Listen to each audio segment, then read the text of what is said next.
Students, आज हम BEd first year में जो हमारी मध्यकालीन भारतीय शिक्षा के बारे में अध्ययन चल रहा था उसको आज हम आगे बढ़ते हुए चलेंगे। बीएड फर्स्ट ईयर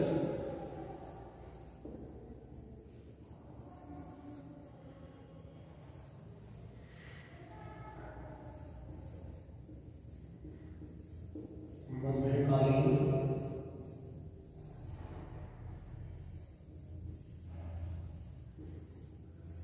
शिक्षा, इसमें हम जो उनकी शिक्षण संस्थाएं थी मकतब और मदरसे, उसके बारे में चर्चा कर रहे थे। मकतब का जो अर्थ है वो हो गया था, मदरसे का जो अर्थ है वो भी बता गया था। अब मदरसे में प्रवेश किस तरह से होता था, मदरसे में प्रवेश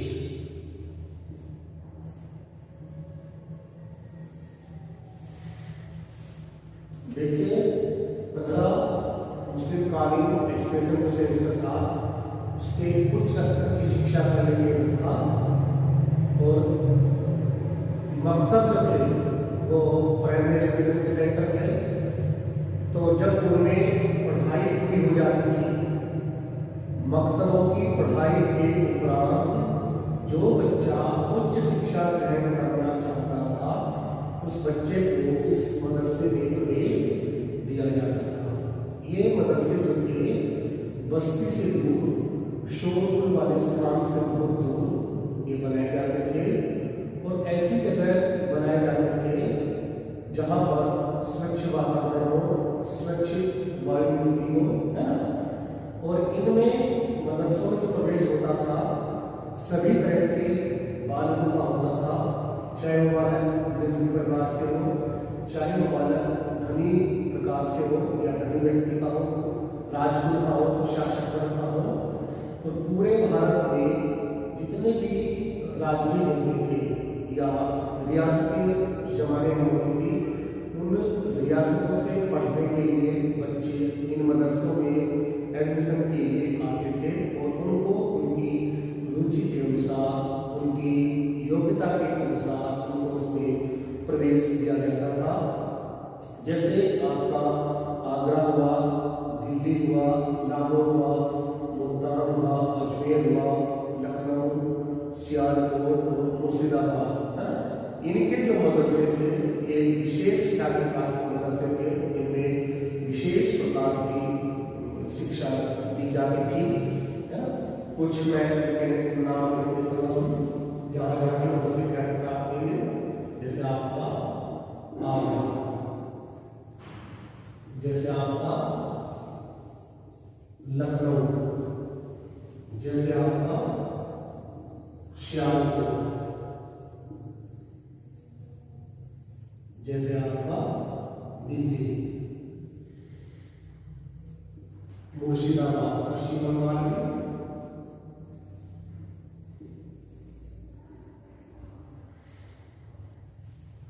मुर्शिदाबाद, और आपका लखनऊ हो गया, मुल्तान, अजमेर, लाहौर, लाहौर, मुल्तान और आपका अजमेर। तो ये कुछ विशेष प्रकार के मदरसे बने हुए थे। इनमें पूरे भारत के बच्चे जो है पढ़ने के लिए आते थे और विशेष इनमें शिक्षा दी जाती थी। जैसे आपकी मिलिट्री एजुकेशन हुई, जैसे आपकी चिकित्सा शिक्षा हुई, जैसे आपकी विभिन्न प्रकार की व्यावसायिक शिक्षा हुई। तो इन सब की शिक्षा यहाँ पर दी जाती थी, है ना। अब चलते हैं उनके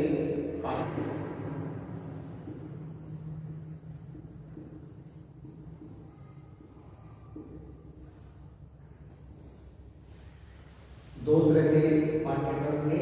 पहला आपका धार्मिक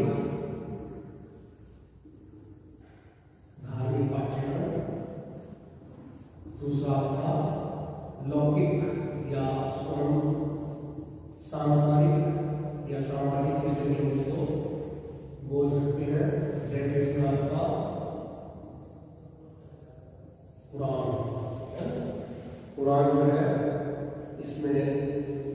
विशेष महत्व होता है कुरान का कि कुरान की जितनी भी आयतें होती थी जो हम प्राइमरी एजुकेशन पर भी पढ़ते थे उनको हम अब उच्च स्तर पर विस्तार पूर्वक पढ़ने जा रहे हैं। और जो वहाँ पर छूट जाती थी अर्थात जिनका कठिनाई स्तर ज़्यादा होता था उनको उच्च स्तर पर हम पढ़ते थे। जो इस्लामिक साहित्य था, जो इस्लामिक इतिहास था, जो आपका शरीयत है जिसको हम इस्लामी कानून बोलते हैं या आपका सूफी साहित्य है ना, इन सब का वहाँ पर उच्च स्तर पर शिक्षण कार्य किया जाता था। जो छात्र ग्रेजुएशन लेते थे तो उनको विशेष के लिए धार्मिक शिक्षा है उनको पढ़नी पड़ती थी या उनका अध्ययन करना पड़ता था। उसके बाद में आता है आपका लौकिक शिक्षा। लौकिक शिक्षा में क्या है आपका जितने भी आपकी अरबी और फारसी भाषा होती थी उनका जो उच्च स्तर का लेवल होता था, जैसे आपकी हिंदी व्याकरण होती है तो प्राइमरी स्तर पर थोड़ा सा ब्रीफ में फिर उसको उच्च स्तर पर उसका नेशनल लेवल होता जाता है। ऐसे ही वहाँ पर भी अरबी फारसी भाषा का विस्तार से अध्ययन कराना उनको है ना। अंक गणित हुआ आपका, ज्यामिति हुआ आपका, इतिहास हुआ, भूगोल हुआ, अर्थशास्त्र हुआ, राजनीति शास्त्र हुआ, नीति शास्त्र हुआ, ज्योतिष शास्त्र हुआ, यूनानी चिकित्सा भी आपकी है ना। और विभिन्न प्रकार की जो कला कौशल थी जैसे आपके कला कौशलों में जैसे भवन निर्माण कला हो गई आपकी, संगीत कला हो गई जैसे आपकी, चिकित्सा कला हो गई आपकी है ना, और सैनिक शिक्षा हो गई आपकी। तो इनका भी वहाँ पर पूरी तरह से अध्ययन बच्चों को करना होता था। तो ये उसका पाठ्यक्रम के बारे में वर्षों में कौन सी शिक्षा नीतियाँ थी, शिक्षा नीतियाँ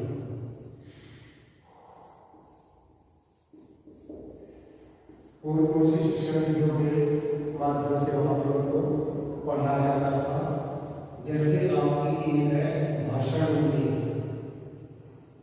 भाषा नीति या इसको लेक्चर कैटेगरी कह सकते हैं।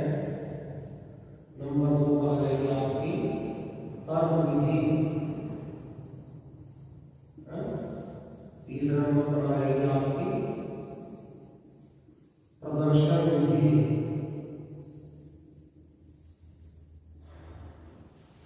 प्रदर्शन विधि, स्वाध्याय विधि, प्रदर्शन विधि, फिर आपका प्रयोगशाला विधि,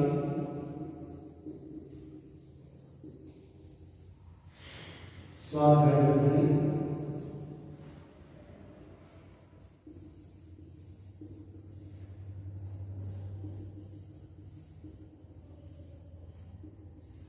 स्वाध्याय विधि। भाषा नीति का मतलब ये मदरसों से रिलेटेड है। मदरसों का जो अर्थ था शाब्दिक वो भी यही था कि जिस स्थान पर भाषण दिया जाता है इसके अनुसार इसके बाद जो हमारे अभी साहब होते हैं, मौलवी साहब होते हैं हमारे ना, उनके द्वारा जो भाषण वहाँ पर दिया जाता है उसको हम मदरसा कहते थे। तो इसीलिए वहाँ पर भाषण नीति है प्रमुख रूप से इस्तेमाल की जाती थी। भाषण नीति में देखिए क्या होता है, हमने कोई टॉपिक लिया, कोई प्रकरण लिया, उसको हम बच्चों तक समझाना चाहते हैं। जैसे एक छोटा सा उदाहरण लिया हमने ज्वालामुखी। ज्वालामुखी क्या होता है और ज्वालामुखी के प्रकार होते हैं, फिर ये ज्वालामुखी कहाँ कहाँ किस किस देश में है, सक्रिय ज्वालामुखी कहाँ है, शांत ज्वालामुखी कहाँ है, सुसुप्त ज्वालामुखी कहाँ है, इस तरह के।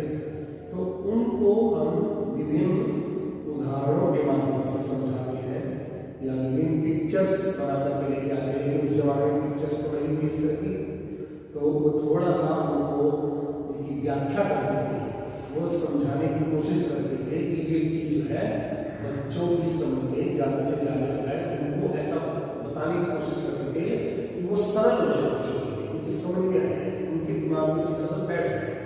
तो उसी को वो भाषण कहा गया है, या उपदेश कह सकते हैं, या लेक्चर मेथड इसको कह सकते हैं।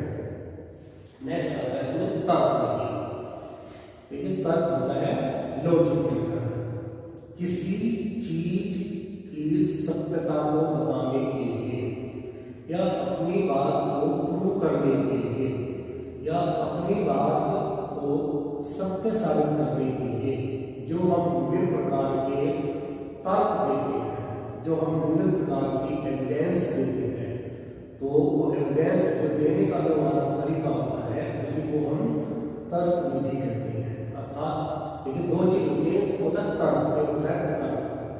तर्क तो हमें अच्छी दिशा की तरफ ले जाता है, तर्क जो है हमारे समय की बर्बादी करता है और ना ही हमें उससे कोई नॉलेज मिलती है। तो तर्क करने से हमारी नॉलेज भी बढ़ती है, क्योंकि बच्चों के अंदर जिज्ञासा भी होती है। जो हमने कुछ उनको बताया है, बच्चों की एकदम से समझ में आए या ना आए, उनको हमने थोड़ा सा मौका दिया है, वो अपना क्वेश्चन आंसर कर सकते हैं, वो अपना तर्क भी कर सकते हैं कि गुरुजी आपने ये बताया है कि इस तरह से कैसे सही हो सकता है, या इस तरह से हो सकता है, जैसे मैं आपको थोड़ा सा इसका उदाहरण दे रहा हूँ। तो ये तर्क भी उच्च स्तर पर वहाँ पर सिखाई जाती थी, तो ये भी एक अच्छा मेथड इसको मान सकते हैं। तीसरा था प्रदर्शन विधि, प्रयोगशाला विधि या अभ्यास विधि, इसको हम कह सकते हैं।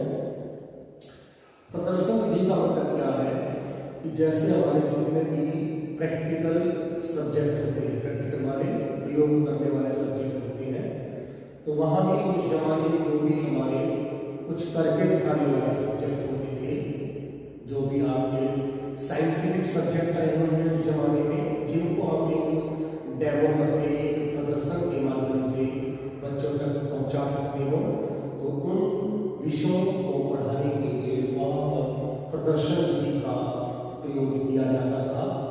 पहले बच्चों के सामने उन चीजों को करके दिखाते थे, है ना।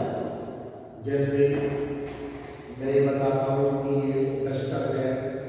डस्टर ये दो तरीके से होते हैं, आपके प्लास्टिक में भी होते हैं, गोली लकड़ी में भी होती है, और ये आपका कुछ फोम टाइप इसमें सामान लगा होता है, किन्हीं में चुंबक भी होती है, किन्हीं में चुंबक नहीं होती है। कुछ डस्टर तो ये आपके मार्कर मिटाने के होते हैं, कुछ डस्टर आपके जो हमारा काले रंग का ब्लैक बोर्ड होता है उस पर चौक से उनको मिटाने वाले होते हैं। थोड़ा सा मैंने इसका प्रदर्शन करके दिखाया आपको, तो फिर बच्चों को भी करके दिखाना, इसको करेंगे प्रयोगशाला में।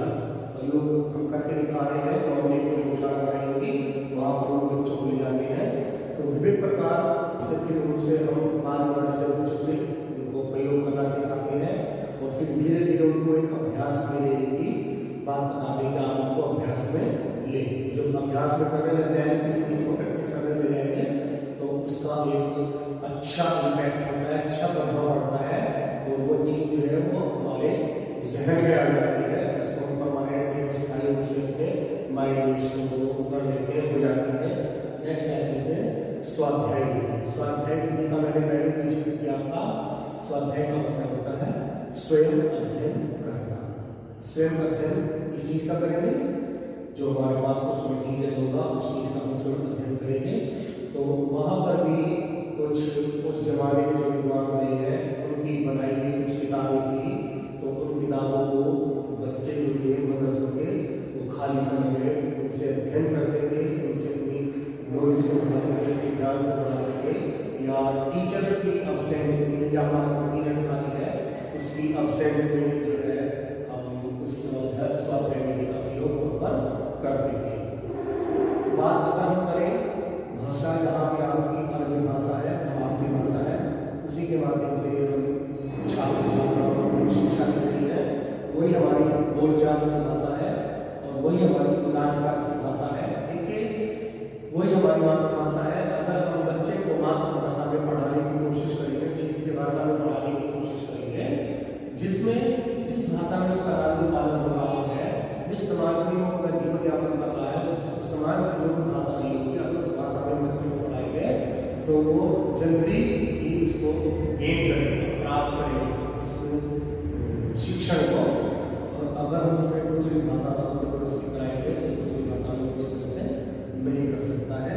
और ये चीज थी वहाँ पर कि उन्होंने फारसी भाषा में पढ़ाने की कोशिश की है। उसके बाद वहाँ की जो परीक्षाएं होती थी या उपाधियाँ दी जाती थी उसका भी थोड़ा सा उल्लेख करते हैं। लिखित रूप में परीक्षा ली जाती थी, कहीं कहीं पर मौखिक परीक्षा भी ली जाती थी ना। तो बाहर के दूसरे मदरसे के जो है वो टीचर्स जो थे वो वहाँ पर एक पैनल बन करके आता था उस छात्र छात्राओं की परीक्षा लेने के लिए। तो जो उन्होंने मौखिक रूप में पूछना था या लिखित रूप में उनसे पूछना था तो वो पूछते थे या करवाते थे। उसके बाद में उसका एग्जामिनेशन करने के बाद में उनको फिर कुछ उपाधियाँ भी दी जाती थी या उनको मौखिक रूप से प्रमोट कर देते थे। कुछ ही में 3-4 चीजें आई है उपाधियों में कि किस किस को कौन कौन सी उपाधि वहाँ पर दी जाती थी, थोड़ा सा आपको बता देता हूँ।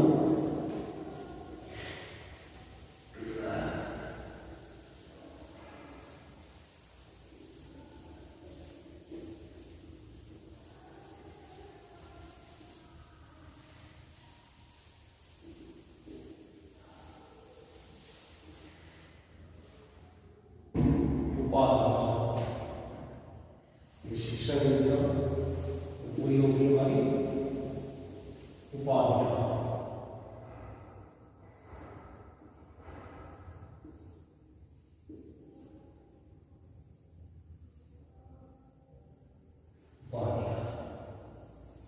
किसको क्या उपाधि दी जाती थी? जो साहित्य की उच्च स्तर की शिक्षा को ग्रहण करता था उसको काबिल कहा जाता था।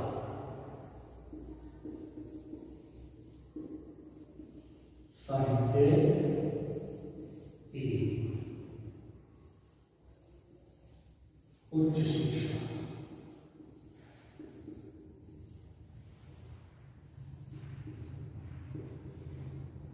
प्राप्त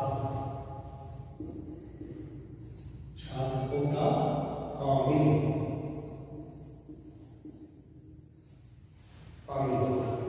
इसके बाद में है धर्मशास्त्र की या आपका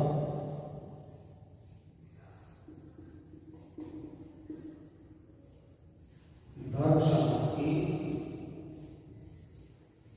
उच्च शिक्षा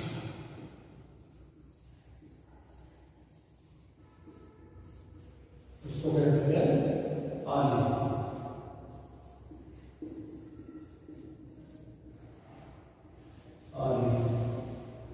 इसके बाद आता है तर्कशास्त्र की शिक्षा को फाजिल कहते हैं।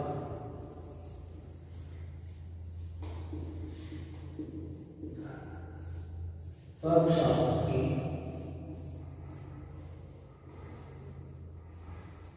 उच्च शिक्षा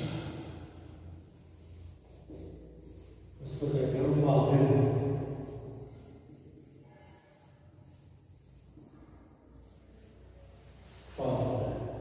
तो ये कुछ उपाधियाँ वहाँ पर दी जाती थी।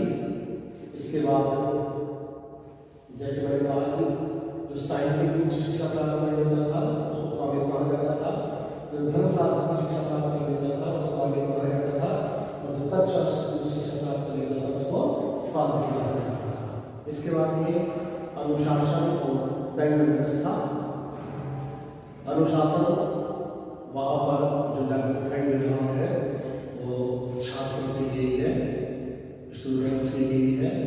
अभी जीवन साथ में कम है लेकिन फिर भी दोनों को ही अनुशासन में वहाँ पर रहना है, क्योंकि मदरसों के साथ साथ में वहाँ पर छात्रावास है उसमें भी बच्चे रह रहे हैं। अगर वो अनुशासन में नहीं रहेंगे तो हो सकता है वहाँ की जो व्यवस्था है वो बिगड़ जाए। तो दोनों को ही वैसे अनुशासन में रहना है, लेकिन फिर भी छात्रों को बहुत कठोरता के साथ में अनुशासन का पालन करना पड़ रहा है। जो वहाँ के रूल रेगुलेशन बनाए गए होंगे उनका पालन को करना पड़ रहा है। लेकिन कहीं कहीं पर यह देखा जाता है कि जो वहाँ पर उनको दैनिक काम किया जाता था बच्चों को कि आपको करना है, अगर वो काम उन्होंने नहीं किया है, पाठ याद नहीं किया है या तख्ती पर या कार्य उन्होंने नहीं किया है, तो उनको कुछ दंड भी दिया जाता था, जैसे बैग से पिटाई करना, कोड़े मारना, लात भूसे से पिटाई करना, उनका मुर्गा बनाना, उठक बैठक बनाना, है ना। तो इस तरह की कुछ उनको दंड भी दिए जाते थे, अर्थात हम कह सकते थे कि उनके साथ मार पिटाई के साथ जो है व्यवहार उनके साथ वो किया जाता था, ताकि बच्चे अनुशासन में रहे, ताकि बच्चे जो है अनुचित व्यवहार न करें, ताकि बच्चे जो पढ़ाई करें, जो उनको काम किया जा रहा है वो करके जो है अगले दिन से फिर कार्य करना शुरू कर देते, तो उनका थोड़ा सा ये उद्देश्य रहता था। नेक्स्ट आता है इसमें निःशुल्क शिक्षा। देखिए जितने भी मकतब और मदरसे होते थे, इन सब में निःशुल्क शिक्षा बच्चों को दी जाती थी।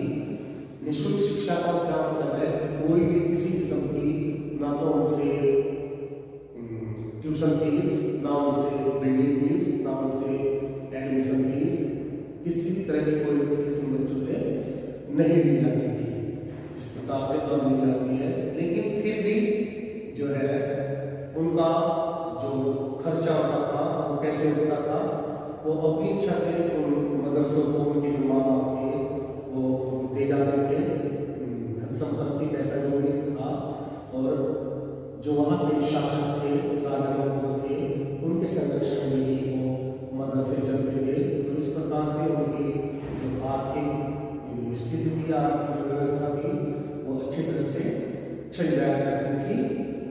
तो ये हम उसके बारे में थोड़ा सा कह सकते हैं। चलिए स्टूडेंट्स, आज के लिए